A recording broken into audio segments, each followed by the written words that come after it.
Today's episode is brought to you by Mazars. SoundCartel. Salespeople often get a bad rap, but there are plenty of good salespeople around who do the right thing and go above and beyond for their customers and clients. It's the more unethical self-promoters, the bad apples, that can ruin it for the rest. From SoundCartel, I'm Nicole Goodman, and this is Business Essentials Daily.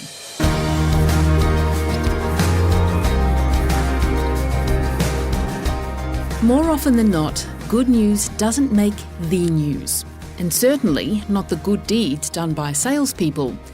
Instead, we hear about the customers who've been fleeced, ripped off, or taken advantage of. Unfortunately, sales is largely tarnished by the big brush wielded by unethical self-promoters. That's according to Sue Barrett, ethical and sustainable business growth strategist and CEO of Barrett Consulting Group. Chris Ashmore asks Sue, who are these unethical self-promoters, and how do you know if you've come across one? Unethical self-promoters can often be incredibly charming and tell great stories and have often promises that sound amazing. Often they're too good to be true. That's one of the reasons that you should be very wary of them, because when it sounds too good to be true, it usually is. They're a very dangerous group of people, and what they like to do is take advantage of people, particularly those who may be more gullible to their stories. They're master manipulators, and they can be a bit tricky to spot, and they can infest all sorts of walks of life. So they're not just a salesperson per se. They can come in all sorts of shapes and sizes, from CEOs in the C-suite, politicians, ministers, lobbyists, doctors, lawyers. Anyone can be an unethical self-promoter, and that's what we have to be very wary of.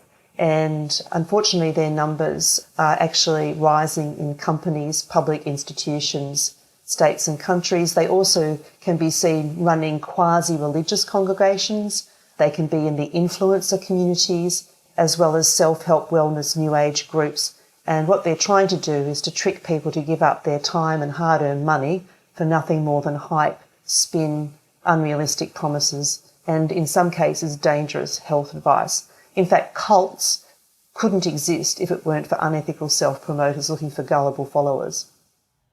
What are some specific examples or those telltale signs of an unethical self-promoter?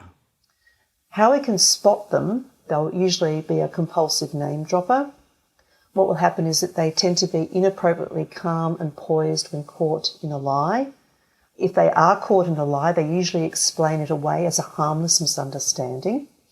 They'll engage in melodramatic use of righteous indignation to over-assert their character of credibility, integrity, trust, and those sorts of things. They usually are unable to sustain or show genuine emotion. You'll often find when you dig beneath the surface that they have few long-standing or deep-seated relationships.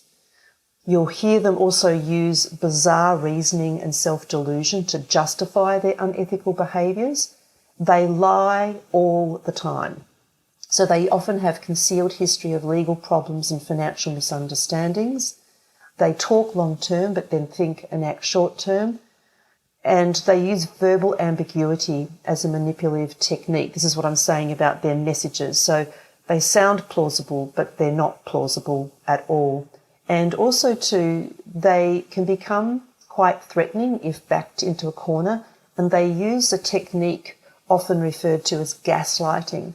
So what they'll do is they'll make you feel like you're the one with the problem and doubt your own self. So if anyone's interested, just type in gaslighting in terms of a psychological manipulative technique often used by lots of people who want to control or dominate others, and unethical self-promoters tend to be master gaslighters.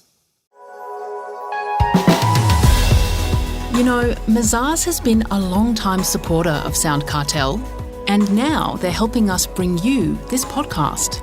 To find out how Mazars can support your business, visit mazars.com.au. That's mazars.com.au.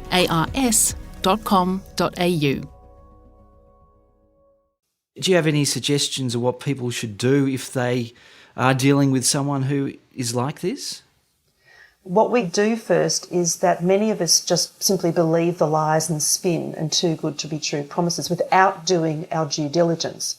So one of the things we can do is look at what they're saying and investigate what they're saying. So we must look for evidence and dig beneath the surface to see what they're saying. Is it true or not?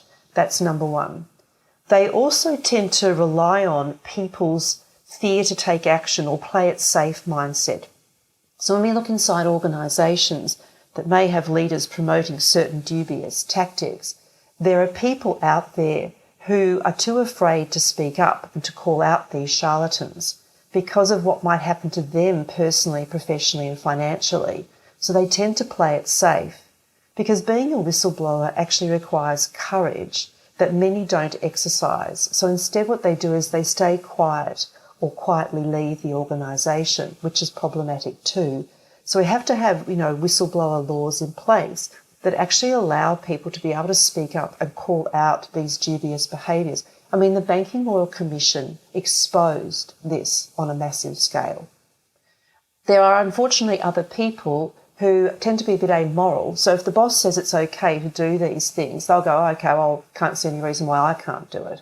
So we do have those people that tend to be amoral, so they'll just go along with whatever's going on the day and not call it out.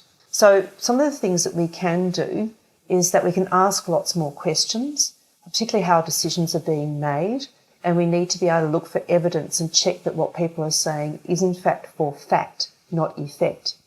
We also need to be able to take time to think about and make informed decisions. Being forced into a decision by some of these unethical self-promoters is the first sign that you should actually walk away.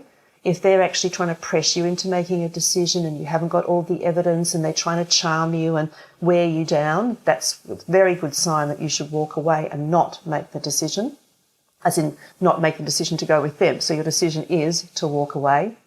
Trust your gut. If something feels wrong, it usually is. Check for their behaviours and actions. I actually think we should be running ethics and civics classes in schools, universities, businesses and organisations and communities to actually help raise our collective awareness about good governance, ethical business and community practices and standards, especially as things shift and change. So I just think it's important that we actually do that. The other thing I think is we need to revise what we think good leadership looks like.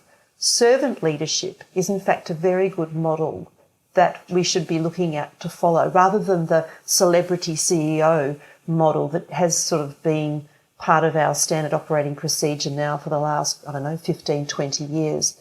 Those celebrity CEOs, I guarantee you, a lot of them will be unethical self-promoters and they're not leaving a good legacy. So servant leadership is a good model we could adopt. And speaking out and speaking up about unethical, immoral and illegal behaviour. So as I mentioned earlier, we need to be able to have things like a Federal Integrity Commission for Parliament. We need to have other bodies that actually can allow us to speak up and call out unethical behaviour. So that's what I was saying about whistleblower legislation and those sorts of things. So they're just some of the things that we could do to help us combat and battle these dubious creatures. Well, wrapping up, Sue, I suppose the question is then, what is ethical self-promotion? Yeah, well, this is the thing, isn't it? Because everybody lives by selling something. So, a lot of people only see these unethical self-promoters, which is why they have the negative feelings about selling. But ethical self-promotion is a fundamental life skill, and it's based on a realistic understanding that success in any contact-dependent career requires both effective performance and effective self-promotion. And there's a third element that helps us distinguish ethical self-promoters from their charlatan cousins, and that is a genuine respect for the needs of others. So there can be people out there who are very effective at self-promotion and selling, but they have the foundations of effective performance, substance, content, and really good values and genuine respect for the needs of others. So they work towards the greater good, not for their own self-aggrandizement. So I think that's the big difference between an ethical self-promoter and an unethical self-promoter. That was Barrett Consulting Group CEO, Sue Barrett.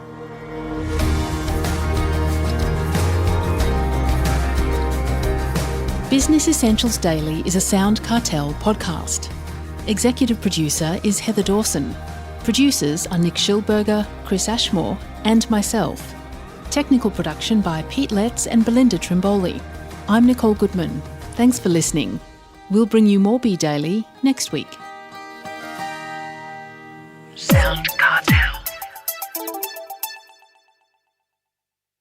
This episode was brought to you by Mazars. To find out more, visit mazars.com.au. That's mazars.com.au.